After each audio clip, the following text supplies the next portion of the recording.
Hey, if you play on console or are new to Neon White, I'm just wanted to make this video to go over some helpful stuff to save you time quick, things that I wish I knew earlier when I started playing this game about 2 years ago. I'm going to cover above water boosts, rocket bouncing tips, bullet boosts in general, and some control settings. I'll leave chapters down below on the timeline of the video, so you can skip to stuff if you need to, and let's go. Okay, so above water boosts can be got in a bunch of different ways, right? You go fast on water, which is pretty self-apparent, but you go even faster than you do on water when you're just slightly above water. Now there's like 4 or 5, actually there's a bunch of different ways you can do this. You can walk over the edges of stairs and stuff in these early levels. That happens a lot, and you get a big speed boost. You go over those things like that. So anytime you can see a ledge like that and it doesn't slow your movement down, you want to do that. Same with jumping here when you go through this tunnel, because you're actually going to be above the water, not touching the water. So as long as you don't bonk into this or into the wall, go straight through, you're going to get a speed boost that's faster than just going on the water itself. Anytime there's water that goes uphill, you're going to be able to jump while going up, and it's going to be like if you're holding forward, it's going to be a speed boost, because again you're jumping, so you're above the water, but you're not just going to float above and go slower. Like if you just jump, you go much slower than being on the water. But if you jump here and you can see, because you're rising, it's just you're going to get a speed boost even faster than normal. So another way to get a water boost, you walk on the edge of the water. It's very tricky to do on controller. I typically don't do this in any levels that I think of, because I've never been able to get it consistent enough. But if you again are right on the edge, you're going to be getting a boost that's faster than if you're just on the water here. If you're actually just slightly over, again, this is something it's a lot easier to do on keyboard and mouse than it is to do on controller, because they just hold the W button, I believe, to go straight perfectly. But if you're using a joystick, it's going to be trickier to ride that line perfectly. There's a lot more of these water boosts that you can get in different ways. It depends on the level, it depends on the environment, but again, anytime you can jump up, and so you're just slightly on top of the water before you land and you're moving forward, you're going to get a speed boost. I can cover some of those in a future video maybe. Yeah, so controls, if you go into your options, some ones you want to be aware of, just what they do and which ones matter and which ones don't. Field of view is just how much you see on screen. You can tweak that yourself and see. I know some of the top players, they like having it higher because you can see more on screen at once and you don't have to move the camera as much. However, it makes everything you're trying to do a little bit harder, because it makes everything tinier on the screen. Having it up at 60 makes everything bigger. It makes it easier to hit shots. Like if you're trying to shoot this, shooting it at 60 FOV is clearly a lot easier than shooting it at 90. At least to me, because look, it hurts my eyes. Yeah, so I played at 60 most of the time playing, and then I've slowly, like, I'm up to 70 on most levels. But anything where you got to make a lot of far shots and stuff, you're going to want to keep it low.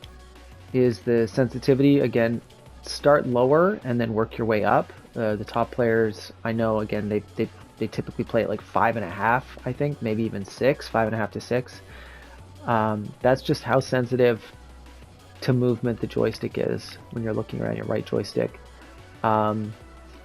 I found early on, like, it was too sensitive for me. I'd just be going all over. It's just something that you get better with control, because you can move it slowly and really have nice control to just get nice smooth movements, but at the same time you can move it really fast if you need to, with the sensitivity higher. So technically higher sensitivity is better, it's just going to be harder to control.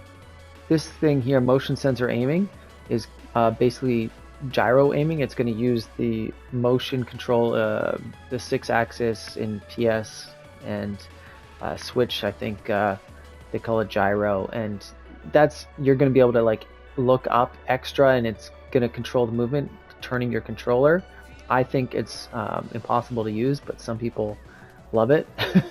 At least on Switch. I'm not sure if anyone on PlayStation actually uses it, so I would advise against turning that on. Lastly, inside aiming. Inside aiming, you can obviously play with this and find it pretty easy. When it's on, that's going to give you the little crosshair targeting. Like you can see, it's circling that guy here. So with inside aiming turned on, he's got a crosshair around him. He's highlighted. I can actually aim to the right to miss him, and the bullets will kind of lock on and actually hit him even though I'm going to miss.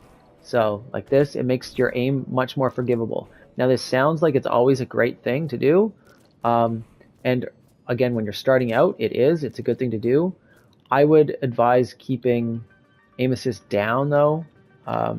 That's just going to be how much it influences the lock on. So you'll find it can actually screw with your movement and aiming a little bit if inside aiming is on, because it wants you to find these targets. It'll snap you a little bit to the targets, which is good. Again, I've got it at 1, so it's not really doing it. If you have it up to 10, and you'll find it's like creates jerky movement.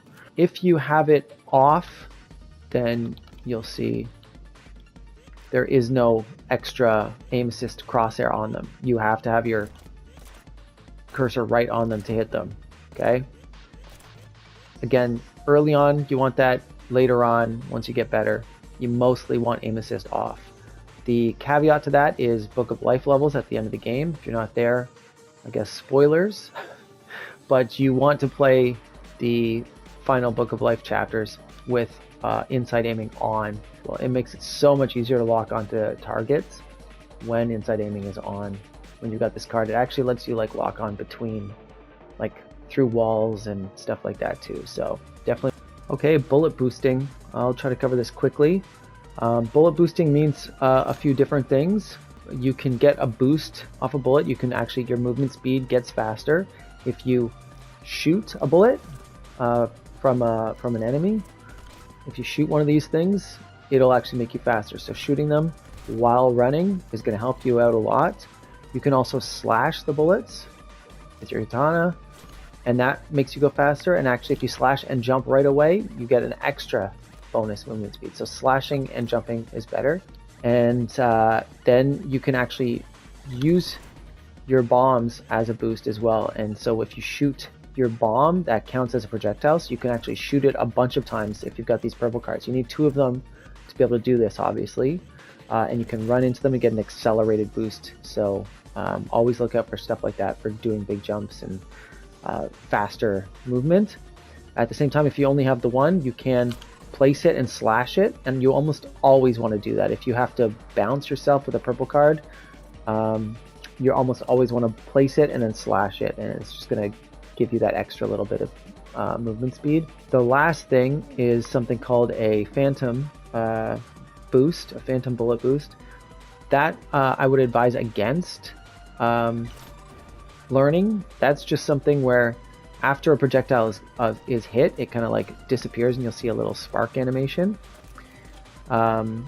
If you shoot one of these things and switch and slash really fast, you can actually get a double bullet boost. It's very hard to there. You can hear it there. You have to hold the controller differently. I'd advise against that. You can get almost all emerald medals, even beyond red medals, without learning phantoms. So that's just another one that is in there. I'm another mechanic, and there's even more advanced mechanics than that. Stuff I can't do, like again, shooting your own bullets and slashing them and getting a boost. But you have to be next level to do stuff like that. Rocket bouncing, because it's something that I thought I understood, and then much later I understood it so much better, and I was able to really start doing things properly. But when you're bouncing with your rockets, you just want to be very aware that your left joystick, the one that moves you sideways, forwards and backwards, that one, you really want to be holding it where you want to bounce before you shoot and bounce, because you can really control yourself more than you think. Like anytime you're bouncing, you can really hold to the side and get those movements, turn, really pull this way, and you can really control that movement in the air even, right? It doesn't matter your momentum, you can change it and start switching back. Like there's just so much to understand about this and to get used to. And same with like multiple, like it accelerates, you can really change your direction, pop, and then you switch side. Like there's just so much to play with and to be aware of. I thought I was good at it, I thought I understood it, but once you realize you can be turning and shooting stuff while pulling yourself left and right and backwards and forwards while you're shooting targets to get yourself in the right positions, that's how you really get to that next level. Yeah, so if you like this, let me know. I can make more videos. I want to keep practicing making fun videos like this, quote unquote fun videos.